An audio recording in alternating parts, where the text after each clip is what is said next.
let's continue. So how can you use LinkedIn? Well, first, you'll need to create a profile. And literally, guys, just have your friend take some pictures of you and pick the best one. It's that simple, but make sure that it looks like a presentable profile picture.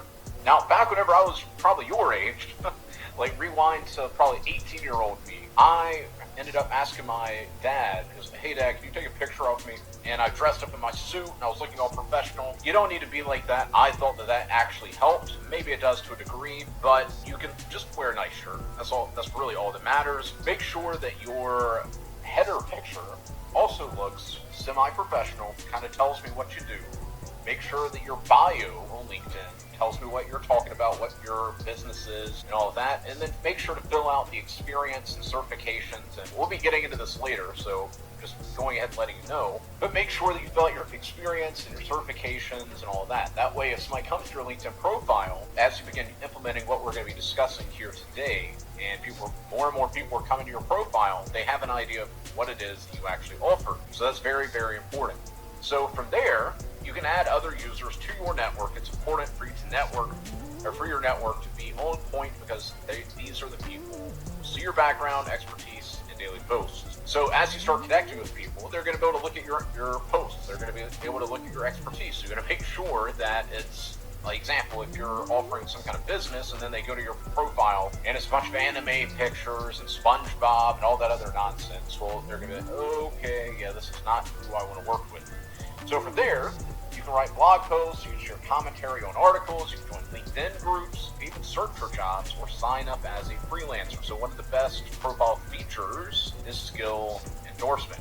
This should be your next step. So consider asking coworkers, clients, colleagues, and even fellow students inside of the LinkedIn chat for skill endorsements on LinkedIn. These endorsements act as recommendations for potential clients. You're in control of what you share. So always remember that. So here are tips for an effective profile. So just pay attention, take notes on this, because it's very important when you're setting up a profile. Keep your profile up to date. Make sure the information on your LinkedIn profile is updated and consistent with the details on your resume/portfolio. So make sure you're keeping your profile up to date. And next is adding relevant skills. LinkedIn makes it easy to add skills to your profile page. Examples of skills you might add include problem solving, strong communication, computer software, Think, Microsoft Office, Photoshop, QuickBooks, email marketing, video editing, long-form video editing, short-form video editing, graphic design, web design, AI consultant, AI graphic designer, AI email copywriter, email marketer, sales page copywriter. All these little things you can add as skills. People are going to see, like, oh wow, this guy actually knows what he's talking about. And your connections can even endorse you for the skills you've added to your profile. And you can ask for recommendations. A recommendation is a short comment written by another LinkedIn member that will appear on your profile. When seeking a recommendation, try to reach out to people who are familiar with your talents, skills, and performance in the workplace. Recommendations and endorsements are a great way to show your expertise and provide feedback about your skills. It is a testimonial that works best on LinkedIn, so don't forget to use it. As I've said since day zero, social proof, aka testimonials, are some of the most important things you can have. Like, obviously you need to be good at the skill, but a testimonial is a perfect example from another person that confirms how great you are. Like, the reason so many people love the freelancing campus is we actually have the most amount of wins. If you, like, say, I write emails that increase sales, I make videos to help you get more engagement, more watch time, more this, more that, and you actually show it, you instantly are seen as, wow, that guy's actually telling the truth.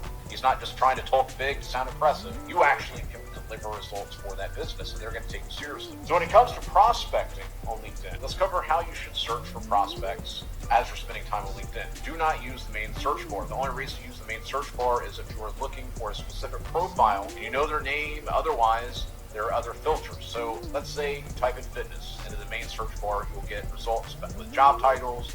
They contain fitness in general. This is what we are looking for. So profiles in companies that contain the word fitness, this should be relevant. Users where, let's say, one of their skills is listed fitness, it's not relevant. So members whose previous company contains the word fitness is less relevant. People who have fitness listed as an interest, and finally, profile in which the word fitness simply appears on their profile. So obviously there are other alternatives to the main search bar. Most of the time, if we're looking to prospect, the aspects that would be of interest to us would be what that person does, the industry, the company, the size of his business, the prospect seniority, the geographic positioning, if the prospect is a decision-making position. So you can use the title to qualify the prospect. Suppose you want to find people in marketing positions, use the title feature to search the word marketing or marketer. And what if you want to target people who are working in that marketing industry? You can use the industry filter to search for the word marketing and advertising.